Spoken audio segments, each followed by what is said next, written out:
When a billionaire's world crumbles and his own lawyer walks away, it's a fearless maid's courage that will rewrite justice and shatter the walls of power. Althea Johnson walked through the large, quiet mansion like she always did, mop in hand, a soft rag tucked into her apron pocket. The polished floors reflected the morning sunlight, and everything inside the house seemed perfect. The windows were spotless.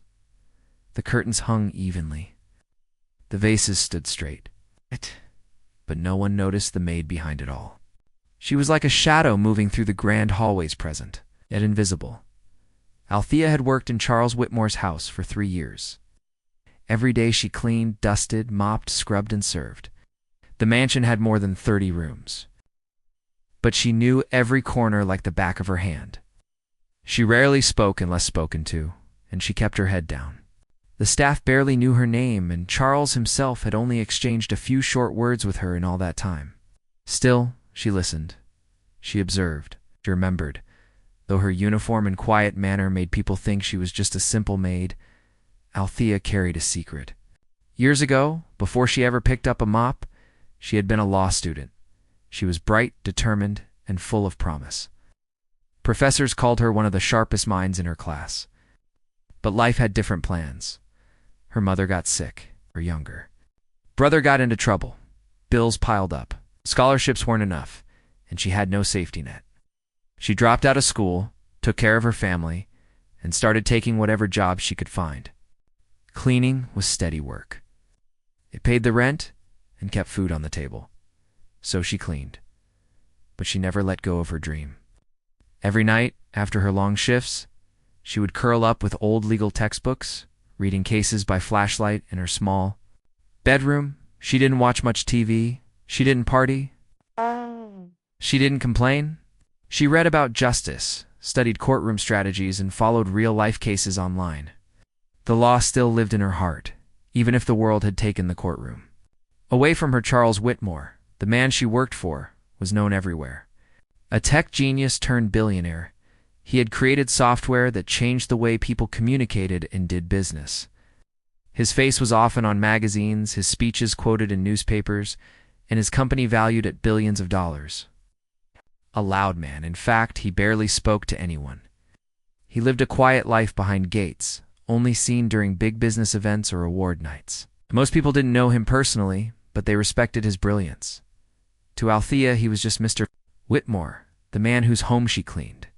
She didn't judge him, didn't admire him, didn't envy him. She watched him. She noticed he always left his study in a mess when he was stressed. She could tell when his meetings had gone badly by the way he left papers scattered, or when his coffee cups sat untouched. She was invisible to him, but to her, his habits spoke loudly. Then one Monday morning, everything changed. Althea arrived at the mansion to find it swarming with police officers and men in suits. Sirens had flashed outside. The front gate was open. Cameras were everywhere. Porters yelled questions at the main door. Is it true he stole billions? Where is Whitmore hiding the money? Did he really fund illegal campaigns? Althea froze at the front gate, clutching her bag tightly. One of the housekeepers ran past her crying. Another was on the phone in a panic. Inside the house, drawers were open, documents being boxed. Uniformed officers were everywhere, she soon found. Out the truth. Charles Whitmore had been arrested that morning. The charges were serious fraud, conspiracy, money laundering, tax evasion. They said he had been hiding money overseas, stealing from investors, lying to regulators. It was all over the news. Business channels, newspapers, blogs, everyone had. The story, in a matter of hours, he had gone from a respected billionaire to the biggest. Suspect in the country, Althea stood quietly in the hallway as detectives passed her. She wasn't asked anything, just another staff member in the background. But her mind was racing. Something didn't feel right. She remembered his habits. He was careful with numbers. He reviewed everything twice, didn't even allow anyone else to touch his finances except his longtime CFO. She had once overheard him refuse to invest in a company simply because their books looked too creative. He wasn't greedy, he was cautious. How could a man like that suddenly be at the center of a billion-dollar fraud? She went home that night, and turned on the television.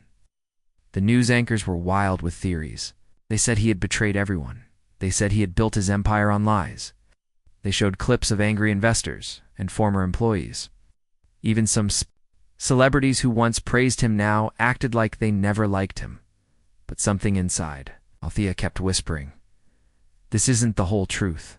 She went to work the next day, but the house was empty. Sealed off. Everyone was gone. She wasn't sure if she was still hired or fired. But she went home again and turned her attention to the trial that was now beginning to unfold. His legal team was famous big names, expensive suits, powerful people who had defended politicians and CEOs. They stood in front of cameras confidently, saying Charles would be cleared. But inside the courtroom, things looked different. Althea watched live broadcasts of the hearings. She noticed the defense team was missing things, dates, emails, simple facts that could weaken the case against Charles. They seemed tired, distracted at times. It looked like they didn't even believe in their client. Meanwhile, the prosecution was strong. They had documents, testimony, financial charts. But as Althea watched more and more of the trial, she began to spot cracks. Some of the financial data was out of place. Some of the testimony didn't match what had been said earlier. Her sharp legal mind started waking up again. She grabbed a notebook and began writing. Names, dates, numbers, patterns. Something wasn't adding up. She watched every session she could. She recorded them, rewatched them, took notes like she used to back in law school. She wasn't just a maid anymore. She was an investigator in her own small apartment, trying to solve a mystery no one else saw. Then came the day no one expected. Charles Whitmore's lawyers suddenly quit. They walked out of the courtroom citing irreconcilable differences. No explanation, no warning. Charles stood there, stunned. The judge postponed the next session, but only for a short time. He was given a few days to find a new legal team. Everyone knew no one wanted to touch the case. Now it was too risky, too public, too messy. Althea sat on her couch, eyes fixed on the screen. Her heart pounded. She could see it in his face. He looked lost, betrayed, broken. The man who once stood tall behind podiums now looked like he had no one. She didn't sleep that night. She kept thinking, if no one will help him, maybe I should. It sounded crazy. She was just a maid. She didn't even have a degree. She hadn't stepped into a courtroom in years. But her mind kept returning to the notebook full of notes. She remembered every detail. She knew where the mistakes were. She could see how the story had been twisted. The next morning, she dressed in her neatest clothes, held her notebook tightly, and walked to the courthouse. She stood in line, got past security, and entered the courtroom. It was packed with reporters, lawyers, and curious citizens. Charles sat alone, eyes low, waiting for the judge. Althea stepped forward. People turned. Cameras clicked. She walked straight to the judge's bench and said, clearly and firmly, "I will defend him." A hush fell over the room, then laughter. People chuckled, whispered, shook their heads. "Who are you?" the judge asked, confused. "I'm Althea Johnson," she replied. "Oh." "I worked in Mr. Whitmore's home for 3 years. I have studied this case every day. I understand the facts. I may not have a degree, but I know he's being framed, and I can prove it." Someone shouted from the gallery, "She's a maid." Another voice mocked, "What is this? A movie?" But Althea stood firm. Her hands didn't shake. Her voice didn't crack. The judge sighed. "Ms. Johnson, this is highly unusual." "I know," she said, "but I can do this. Give me a chance." Judge didn't say yes, but he didn't say no either. He ordered a short recess and asked for a private conversation. Behind closed doors, Althea explained everything: her background in law, her knowledge of the case, her notes. One of the junior clerks tested her knowledge with questions, and she answered every one. When court resumed, the judge said, "In light of special circumstances, and until a new legal team is assigned, Ms. Althea Johnson will be allowed to assist Mr. Whitmore in this trial as a lay representative under supervision." The room exploded with noise. Reporters rushed outside to report the news, and Charles, Whitmore still silent, turned to look at her with new eyes. For the first time, he saw her not as a maid, but as someone who might just be his only hope. And so, a woman the world never noticed stepped into the light not because she had to, but because no one else would, and she was just getting started. The news of a maid stepping forward in a courtroom to defend a billionaire spread like wildfire. Talk shows, newspapers, online blogs, everyone was talking about Althea Johnson. Some people called her a hero, others called her crazy. One could ignore her anymore. She had stepped into a world that most people would never dare to enter. And she did it not for fame, not for money, because she believed something was wrong, and no one else was doing anything about it. Outside the courtroom, there were protesters. Some held signs calling Charles Whitmore a criminal. Others held signs supporting him, saying he was framed. But inside the courtroom, things were quiet, intense, and strange. Lawyers whispered behind their hands. The judge looked more serious than before. And Charles sat beside Althea, still unsure if this woman, who used to clean his house, could actually save him from going to prison. Charles had changed. He wasn't the confident businessman anymore. His hair looked messier, no longer fit perfectly. His eyes had dark circles, and he hardly spoke. The people who once cheered for him had turned against him overnight. Former friends had stopped taking his calls. Even his closest business partners were now giving statements against him in court. It was like the world had already decided he was guilty before the trial was even over. Althea, however, refused to be afraid. She was nervous, yes. But she had something many others didn't. She had nothing to lose and everything to fight for. She wasn't protecting her name, her money, or her reputation. She was protecting the truth. Deep inside, she knew the truth was buried under lies, pressure, and fear. She just needed to dig it out before it was too late. She began by going through every document the old legal team had left behind. There were stacks of papers, printed emails, financial records, and internal reports from Charles's company. Most of it was unorganized. Many pages were missing. It looked like someone didn't want to dig too deep, but Althea was different. She stayed up every night, studying the files, cross-checking details, and writing notes. Made lists of names, connected small clues that others had ignored. She also started visiting Charles in the holding cell after court sessions. At first, he barely talked to her. He was embarrassed. Shouldn't have to do this. He told her, "This isn't your fight." But Althea looked him in the eyes and replied, "It is now." Slowly, he began to open up. He told her everything he remembered, meetings, calls, contracts, and the people involved. She listened carefully, asking questions like a real lawyer. He was surprised by how sharp her mind was. She remembered things better than he did. She asked about dates, locations, what was said, what was signed, and what changed. She noticed patterns he had missed. She even caught a strange detail. One of the key financial reports used against him had a signature that looked copied and pasted. That small detail gave her an idea. In the courtroom, the prosecutor spoke with confidence. He painted Charles as a greedy, dishonest man who had created a fake company within his company just to move money into offshore accounts. He said Charles had lied to investors and used his power to cheat the system. Showed charts, bank statements, and emails. The jury listened closely. It looked bad. It's very bad. But Althea didn't panic. She waited for her chance to speak. When the judge allowed her to question the financial analyst from the prosecution's team, she stood up slowly, walked to the front of the courtroom, and began asking simple, clear questions. What software did you use to verify the documents? How many original files did you see before printing? Did you receive these from the company directly or through another party?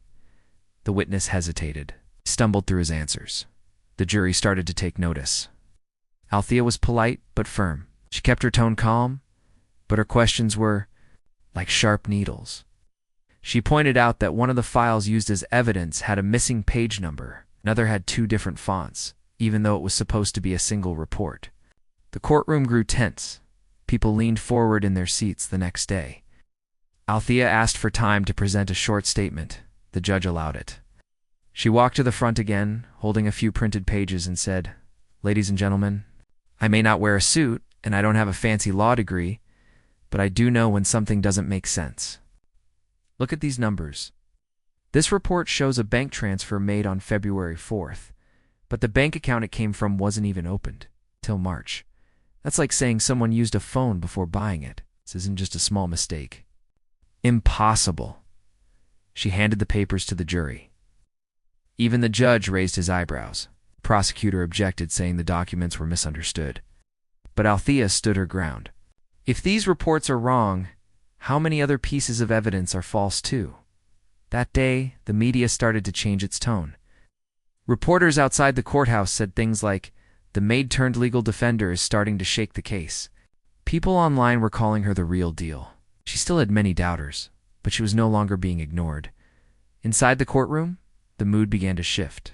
The jury now listened to her more carefully. The judge paid close attention.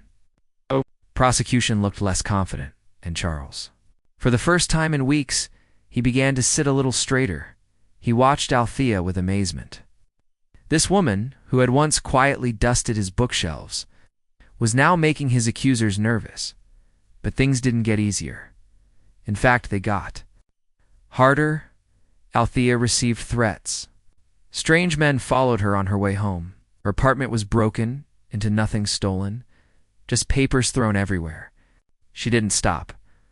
She changed her locks, made digital copies of everything, and kept going. Her courage only grew stronger. One day she called Charles's former accountant to the witness stand. He was a quiet man with glasses and nervous hands. Althea greeted him gently and then asked him questions, slow, careful questions. At first he gave short answers. But then she asked, "Did you ever feel pressured to sign documents you didn't fully understand?" He looked surprised. Then, uncomfortable, he asked to speak with the judge privately. The court was cleared for a few minutes.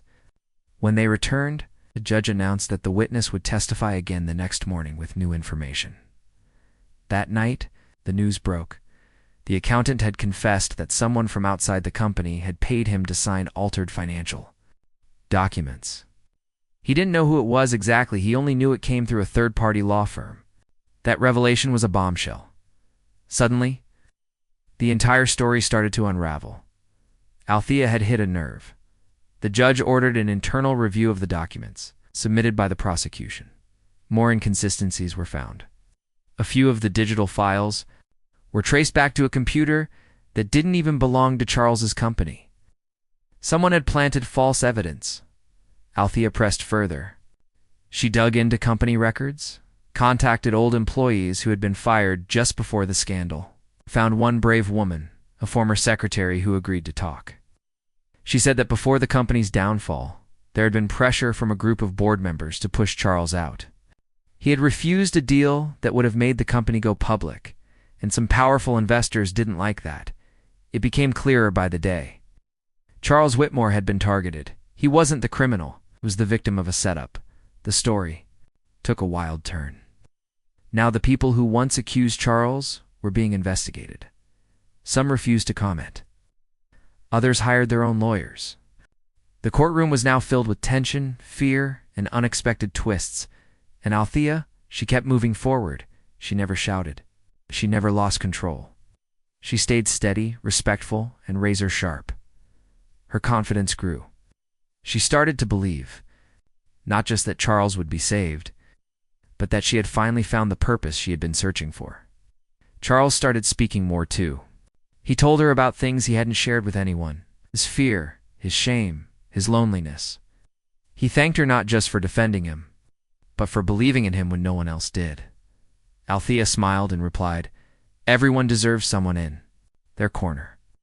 As the days went by, people began showing up outside the courtroom with signs that read, "We believe in Althea, and truth needs a voice." A local news station even did a special episode on her, telling her backstory from law student to maid to courtroom warrior.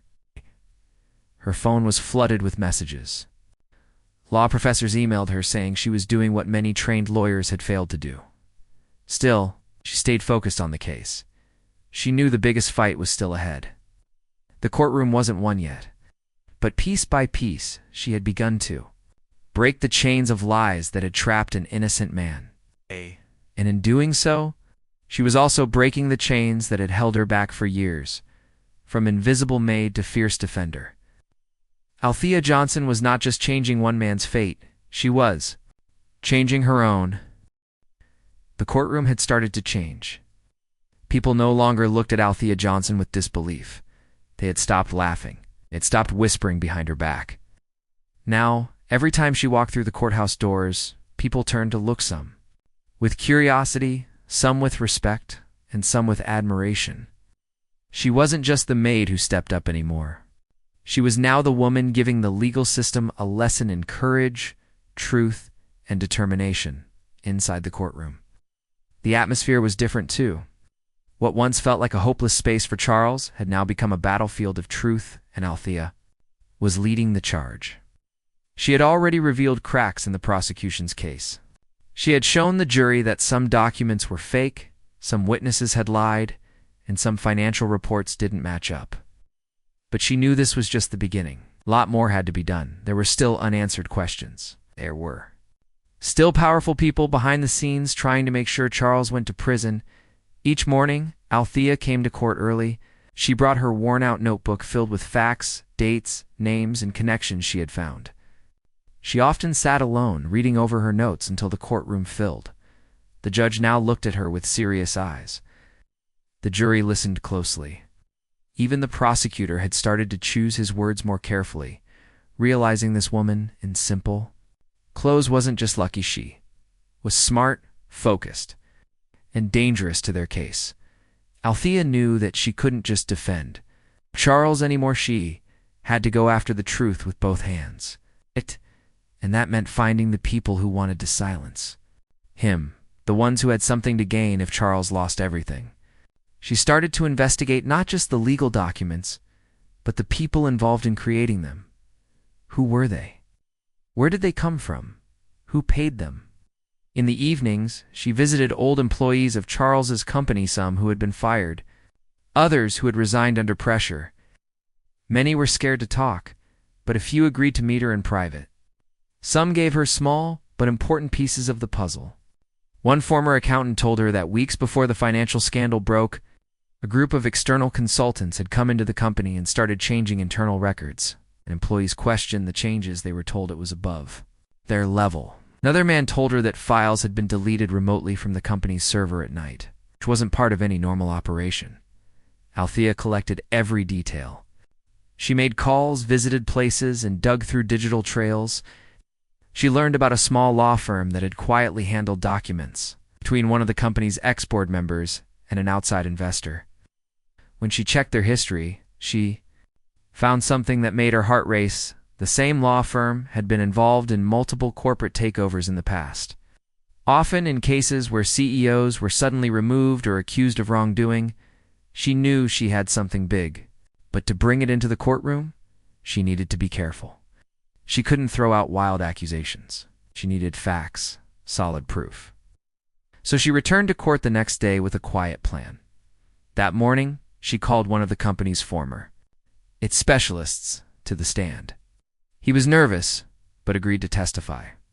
She asked him about the server logs, backup files, and data access. He confirmed that someone with high-level access had entered the system. After hours, and moved confidential files to a hidden folder, files that included original reports, clean financial statements, and emails that showed Charles had been against risky deals the board had tried to push. The jury listened in silence. Then Althea showed the court screenshots of the missing emails, proof that Charles had refused to approve investments suggested by certain board members. She read one email aloud where Charles wrote, "I will not gamble with this company's future, no matter how big the return. I don't trust the numbers you've given me." It was a turning point. The jury looked shocked. The prosecutor tried to object, but the judge allowed the evidence. Now, it wasn't just about missing money or bad numbers. It was about motive. Someone had wanted Charles out of the way. Someone had tried to take control by destroying his reputation. Althea continued to build her case. She called more witnesses, cross-examined the ones brought by the prosecution, and exposed lie after lie. She used her calm, clear voice to ask smart questions. She wasn't dramatic. She didn't shout or try to impress. But her words cut through the lies like a knife through paper. Every answer she got, she connected back to the bigger picture. This was not a simple fraud case, but a planned takedown. Meanwhile, Charles was changing too. Each day in court, he began to sit straighter, listen more closely, and even help Althea during breaks. He started believing that he had a chance not just because he was innocent, but because someone finally believed in him. He began to open up to her about more things: old meetings, business disagreements, warning signs he had ignored. All of it helped Althea sharpen her arguments. Outside the courtroom, the media had completely changed. News channels were running special stories on Althea. One anchor called her the voice the system didn't see coming. A documentary filmmaker even asked to follow her journey. Crowds began to gather outside the courthouse daily, cheering for her as she walked in. Some brought flowers. Some just stood silently in respect. But not everyone was happy. Powerful people behind the scenes started to worry. If Althea kept going, the truth about them would come out. They tried to slow her down. One day, her phone and laptop were hacked. Another day, a man followed her for hours on the street. One night, someone left a note on her door that said, "Stop before it's too late." She didn't stop. Instead, she became even more careful. She backed up every file she had in multiple places. She informed the judge about the threats. She asked for police protection, which was granted after a few incidents were officially reported. She knew she was walking on dangerous ground, but the fire inside her was stronger than fear.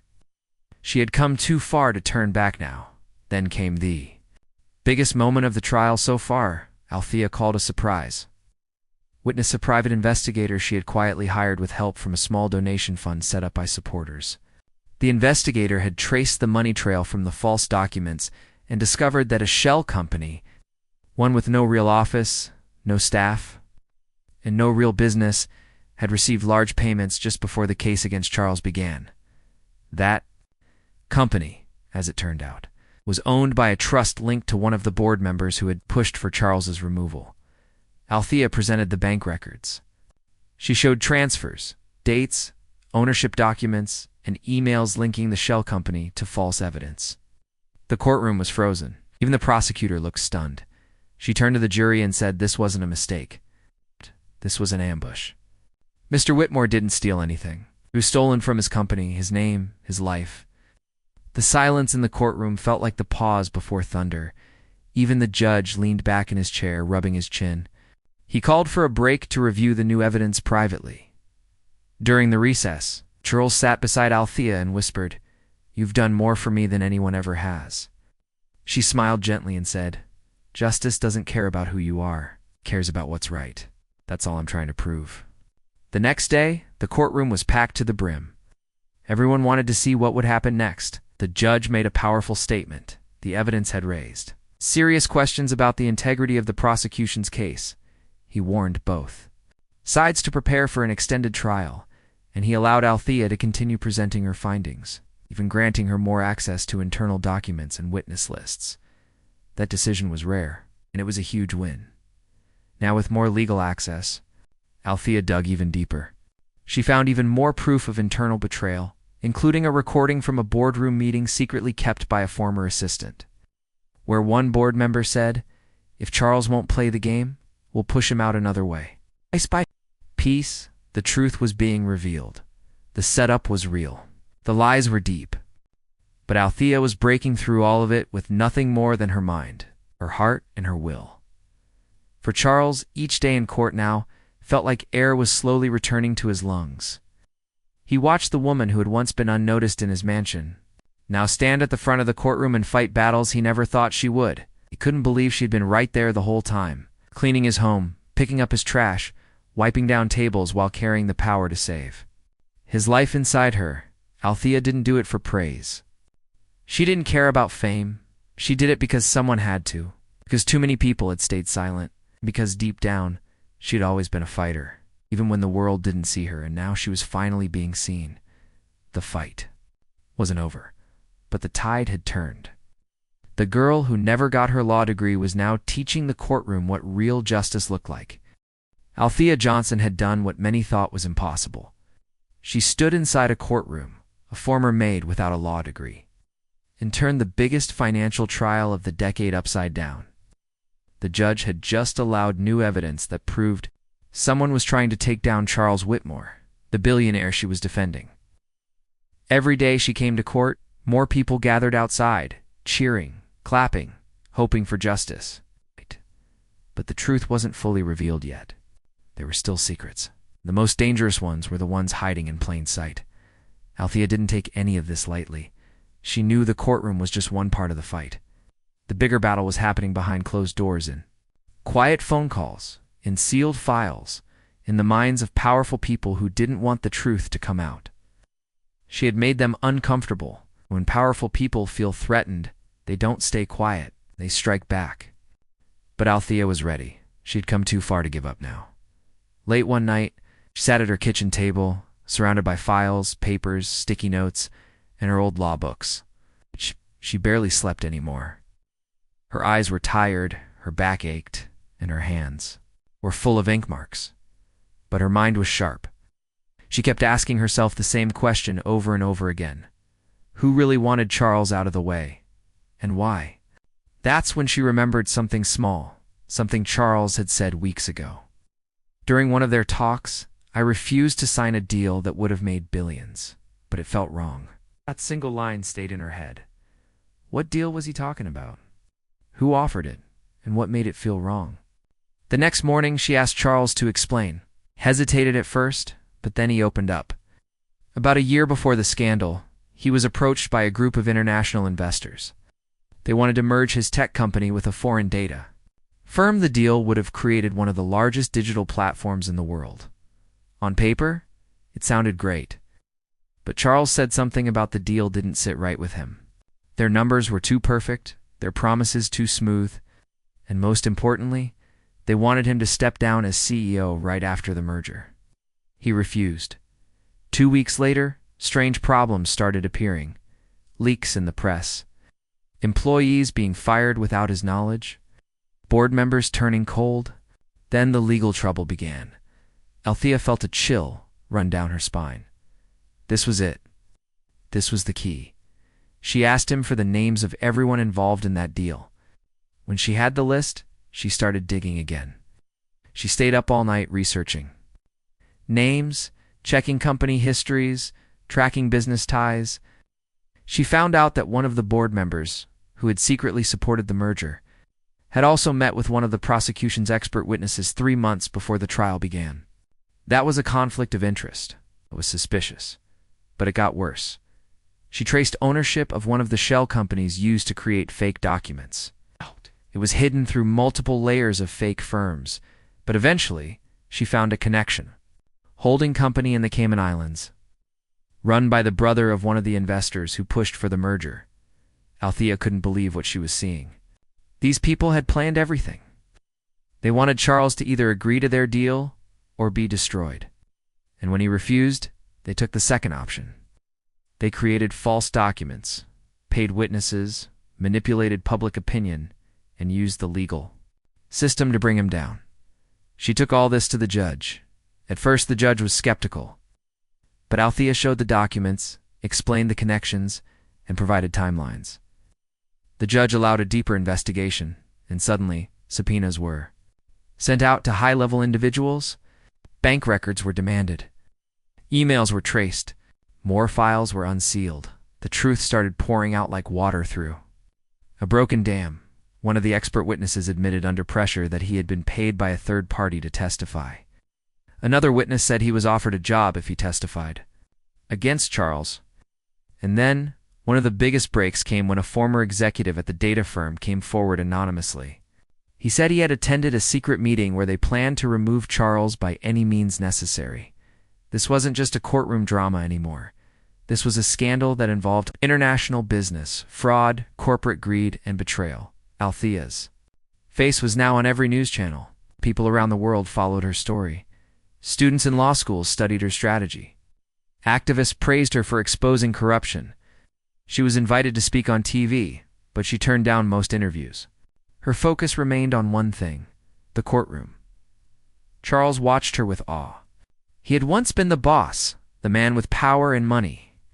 But now he realized that real strength wasn't about wealth. It was about heart. And Althea had more of it than anyone he had ever met. Despite her success, Althea knew there was still danger. The people she was going after weren't ordinary criminals. They were rich, smart, and used to getting away with everything. But she wasn't afraid. She believed in the truth. And the truth was no longer a shadow, it was becoming a storm. One morning in court, she asked for a special session. The judge agreed. She stood in the center of the courtroom and presented the full story. From the merger offer to the fake evidence to the people behind it, she explained it like a puzzle. Every piece fit, every name had a connection, every lie was matched with proof. The jury listened in silence. Some even took notes. Then she looked at the jury and said, "This was never about justice. It was about power." Mr. Whitmore refused to give it up. For that, they tried to bury him under lies. But lies can only last until someone chooses to dig. That sentence hit the courtroom like lightning. People online replayed it again and again. It was quoted in articles and speeches. It became a symbol of courage and truth. The prosecutor, once strong and confident, now looked nervous. His case had fallen apart. The evidence was rotten. His witnesses were exposed. And he had no answers to the questions Althea kept asking. The judge thanked her for her detailed presentation and said the court would review the new findings. The trial was put on hold for a few days to allow the authorities to begin a formal investigation into the people she had named. Those 3 days were filled with tension. The media camped outside the courthouse. Althea stayed home, going over her notes, waiting. She received hundreds of messages, some supportive, some threatening, but she didn't stop. She kept preparing. She knew they were close to the final chapter. On the 4th day, when court resumed, the courtroom was full. Reporters, lawyers, activists, students, curious citizens. The judge came in and sat down quietly. He looked at the files in front of him, then looked at Charles, then at Althea. "I have reviewed the materials submitted," he said. "It appears that there is overwhelming evidence that the defendant was the target of a coordinated effort to remove him from his position and damage his public image through illegal means." The courtroom was silent. These findings raise serious concerns about the fairness of this case from the beginning. I am requesting that federal investigators step in and continue where this court must now pause. But based on what we have seen, I am ordering the release of Mr. Whitmore under full dismissal of charges. The words rang in Althea's ears like a bell. People gasped. Some clapped. Some cried. Charles turned to her, speechless. He was free. The man once dragged in front of cameras as a criminal was now walking out with his head high all because a maid with a broken dream decided not to stay silent. Outside the courthouse, the crowd erupted in cheers. People chanted Althea's name. Flowers were thrown. Cameras flashed. Reporters shouted questions. But Althea just stood quietly, holding her notebook. A reporter ran up and asked, "How did you do this without a law degree?" She smiled and replied, "You don't need a title to fight for what's right. You just need to care enough not to give up." Later that evening, as the sun went down, Charles sat across from Althea in a quiet cafe. No security, no lawyers, no reporters. Just a people who had been through a storm together. "I owe you my life," he said. Althea looked at him and said, "You don't owe me anything. Just don't forget how quickly people can be thrown away. Don't be one of those who looks away when someone else is in trouble." He nodded slowly. "I won't," he said, and she believed him. Althea didn't ask for money. She didn't sign any book deals. She simply returned home, packed her things, and made one big decision. She would finish what she started years ago. She applied to law school again, but this time, she didn't feel like a student starting from zero. She felt like a lawyer already one who had walked through fire, stood on the side of truth when no one else would. And this time, the world was watching. After the court ordered Charles Whitmore's release and dismissed all charges against him, the world seemed to change overnight. The man who had once been seen as a criminal was now celebrated as a victim of a vast conspiracy. But for Althea Johnson, the story was far from over. The courtroom victory was just the beginning of a new chapter filled with challenges, hope, and a promise to make sure no one else would be silenced as Charles had been. Althea's role in the case had made her famous, but she never saw it. Fame. She remained humble and focused, determined to keep fighting for justice.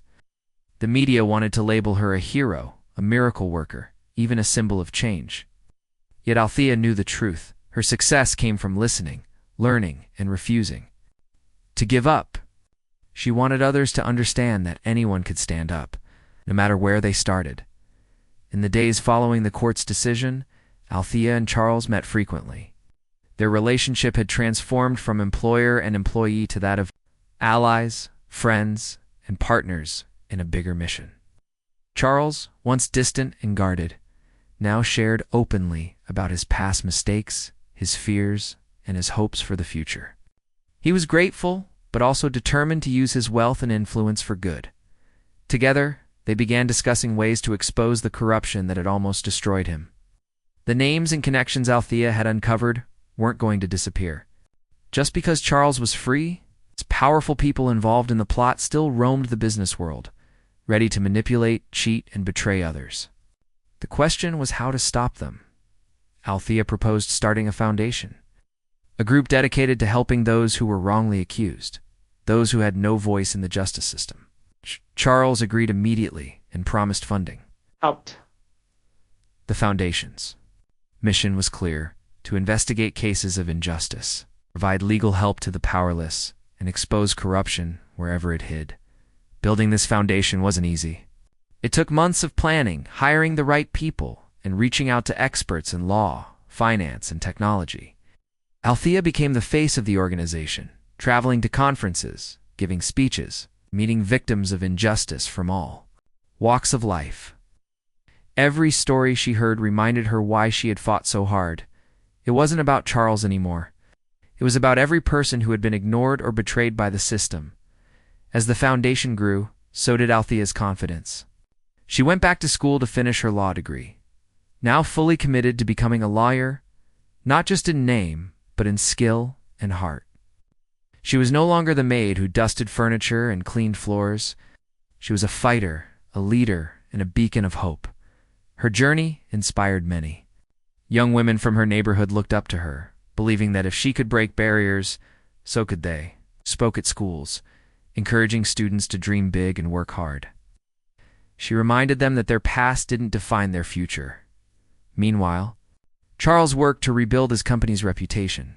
He apologized publicly for mistakes he had made and promised to run his business with transparency and integrity. He also joined forces with Althea to lobby for stronger laws against corporate fraud and corruption. Together, they pushed politicians to take action, holding press conferences and meeting with lawmakers, but not everyone welcomed their efforts. Some powerful figures felt threatened and tried to discredit Althea and Charles. Rumors spread in the media. False accusations appeared online. Attempts were made to block their foundation's funding. It was a reminder that the fight for justice was ongoing and often dangerous. Althea remained steady. She had faced threats before and knew how to protect herself. More importantly, she had a growing network of supporters, lawyers, activists, journalists, and ordinary citizens who believed in the cause. They stood with her, ready to push back against lies and intimidation. One of the foundation's first major successes was uncovering a nationwide scheme where wealthy corporations used fake companies to avoid taxes and launder money. The team worked with authorities to bring charges against those involved. The case made headlines, showing that even the rich and powerful could be held accountable. Althea never forgot where she came from. She used part of the foundation's funds to create scholarships for students from low-income families, hoping to give others the chance she almost lost. She visited community centers and helped set up legal clinics to educate people about their rights. Despite her busy schedule, Althea made time for her family and friends. They had supported her from the start, even when her dreams seemed impossible. She wanted to show them that their belief had made a difference. She often said that the fight for justice was not just about love, courage, and standing up for what is right. Years passed, and Althea's story became legend. Books were written about her, documentaries made, and awards given. But she remained the same woman who had once walked the halls of a billionaire's mansion, quietly determined to make a difference. Her journey taught the world that courage isn't about having the perfect background or the right degree. It's about believing in yourself when no one else does. It's about standing up for those who can't stand for themselves. And sometimes, it's about choosing to fight even when the odds are stacked against you. In the end, Charles and Althea changed more than just one case. They changed the way people saw justice. They reminded everyone that sometimes heroes come from the most unexpected place, and that the truth, when pursued with heart and honesty, has the power to set us all free.